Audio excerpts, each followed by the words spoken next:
হাততাল দেওয়া ভালো ছেলে, তোমাকে একটা লজ্জা হওয়া উচিত। তারাও আমাকে বলতে দাও, লাস্ট বেঞ্চে থেকে যারা বসছে, দীপাঞ্জন ছেলেটার ওর ভালো সাহস আছে, ও মজবুত ছেলে, কঠিন ছেলে, শক্তিশালী ছেলে, দেখেছো? আমি কিন্তু ডাকিনি, ও কিন্তু নিজের মনোবলে, নিজের ইচ্ছায়, একদম এখানে নিজের চেষ্টায় ও কিন্তু এখানে এসে দাঁড়িয়েছে এবং স্যারের পাশে এসে পড়া বলছে। এর যে একটা সাহস, এর যে একটা মনোবল, এর যে একটা সৎ সাহস, বুঝতে পারছো? ওর যে ইচ্ছা, ওর যে বড় হওয়ার একটা কামনা বাসনা, এটা দেখলে বোঝা যায়।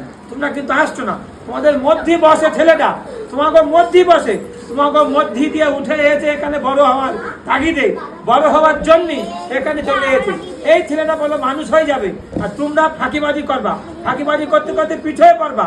আর এখন করো না, খালি এর দেখে, দীপাঞ্জনের দেখে তোমাদের কিন্তু অনেক কিছু শিকার আছে। দেখো নিজের সাহসে, তাহলে পেন পাওয়ার যোগ্য কে? এই ছেলেটা। তাহলে এর সাহস, এর মনোবল, এর ভবিষ্যতে কিছুটা করবে, এর ইচ্ছা আছে। তাহলে এই যে মাথায় বুদ্ধিটা কার? তোমাকে না, এর।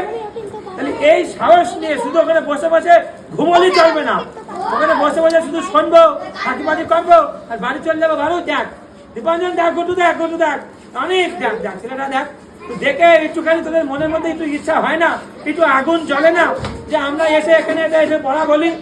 খালি হাততালি দে, সুন্দর করে জোরে।